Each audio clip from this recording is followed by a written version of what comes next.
आधुनिक कला। भारत में परंपरागत शैली, राजस्थानी शैली, मुगल शैली और पहाड़ी शैली के उपरांत जिस कला का जन्म हुआ उसे आधुनिक कला कहा गया। सर्वप्रथम आधुनिक शब्द का प्रयोग राजा रवि वर्मा के लिए प्रयोग किया गया, लेकिन राजा रवि वर्मा की जो शैली थी वो विदेशी कला से प्रभावित थी, यानी इनका माध्यम तैल रंग था।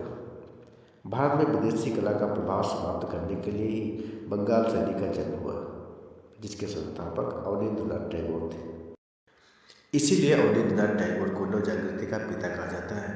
भारत में आधुनिक कला को 4 भागों में बांटा गया है, जिसमें पहला है कंपनी शैली, यानी कंपनी शैली का जो प्रादुर्भाव हुआ वो 1880 ईस्वी था। दूसरा है बंगाल शैली, जिसका समय 1905 से 1929 ईस्वी तक, और तीसरा है 1947 से स्वतंत्रता के बाद कला का जो मानक चला, जो भाव चला, और चौथा है 1980 से आज तक, यानी आधुनिक कला के जो 4 भाग हैं वो कंपनी शैली, बंगाल शैली, 1947 से बाद की है, और 1980 से आज तक की कला।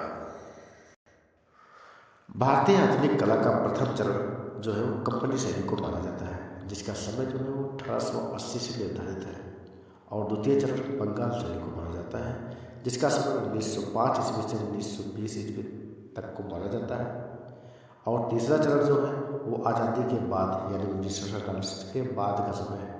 चतुर्थ चरण 1980 से आज तक का समय है।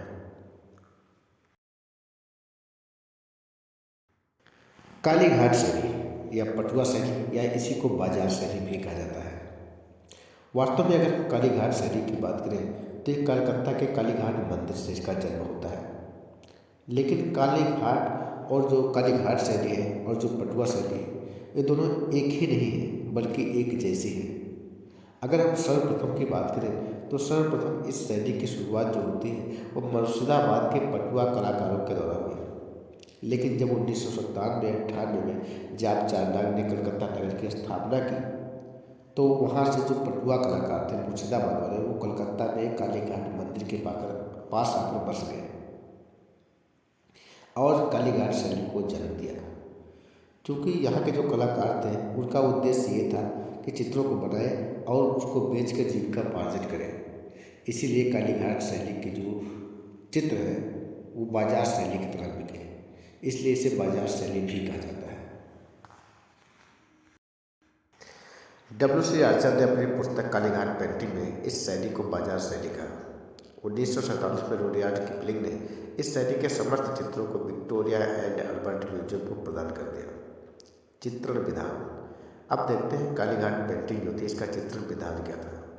इस शैली के जो चित्र थे वो प्रायः कपड़े पर बनाए गए।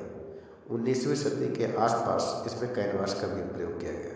बाद में कागज को भी धरातल के रूप में प्रयोग किया गया तथा जो टाट के कपड़े थे उस पर गोबर का लेप लगाया गया और उसके बाद सुखाने के बाद इस पर तूलिका से रेखांकन किया गया। अब देखते हैं वर्ण विधान। टेम्परा के माध्यम से गाढ़े या पारदर्शी रंगों का प्रयोग किया गया। इसमें ओपेक रंग लगाए गए तथा बाद में तैल रंगों का भी प्रयोग किया गया है। अब देखते हैं पृष्ठभूमि। तो जो कालीघाट की शैली है इसकी पृष्ठभूमि में प्रायः सादे पृष्ठभूमि का प्रयोग किया गया है, और जो इसमें प्रभाव पड़ा है वो लोक कला एवं यूरोपीय कला का प्रभाव है। इसके जो केंद्र हैं हुगली, वर्धमान, मिदनापुर, चंद्रनगर, बांकुड़ा, मुर्शिदाबाद आदि ये प्रमुख जो कालीघाट शैली या पटुआ शैली या इसी को बाजार शैली कहा जाता है। इसके जो प्रमुख केंद्र हैं यही है हुगली, वर्धमानपुर, मिदनापुर, चंद्रनगर, बांकुड़ा, मुर्शिदाबाद आदि। और जो प्रमुख चित्रकार हैं वो केसी घोष, एनसी घोष, और केसी घोष और एनसी घोष दोनों भाई थे। निर्मल दास, गोपाल दास और बैरागी ये प्रमुख चित्रकार हैं इस शैली के। अब देखते हैं कालीघाट शैली के प्रमुख चित्र। इसमें सबसे पहला चित्र है संगीत का अभ्यास करती महिला, ये जो है ये सर्वश्रेष्ठ चित्र है। दूसरा चित्र है तारकेश्वर स्कैंडल। तीसरा चित्र है बैठलों पर हास्य एवं व्यंग्य, और चौथा है बंगाली बाबू की वेश्यावृत्ति। पांचवा चित्र है बंगाली स्त्रियों का श्रृंगार। छठा है पति पत्नी का मनमुटाव, और इसके बाद सातवां चित्र है पान चबाते हुए।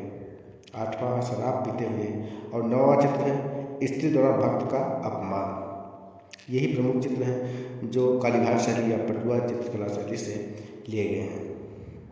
ये चित्र काफ़ी इम्पोर्टेंट है, इनको याद करना जरूरी है। विषय: इस शैली में धार्मिक एवं देवी देवताओं से संबंधित चित्र एवं सामाजिक हास्य एवं व्यंग्य से संबंधित चित्र बनाए गए। एक इम्पॉर्टेंट नोट है, इस शैली में धार्मिक चित्रों को मोटे कागज पर बनाकर धारीनुमा आकृति में लपेट दिया गया, जिसे खर्रा या लपेटवा कहा गया है। क्या कहा गया है? खर्रा या लपेटवा। इस शैली के चित्रों के समूह को फिरका कहा जाता था। केसी घोष और यंशी घोष इस शैली के प्रधान चित्रकार माने जाते थे और ये दोनों सगे भाई भी थे। केसी घोष और यंशी घोष क्या थे? सगे भाई थे। यह शैली 1930 तक प्रचलन में रही। गौरा देवी ने इस शैली में सबसे ज़्यादा कार्य किया। इस शैली में सबसे ज़्यादा कार्य किसने किया? गौरा देवी।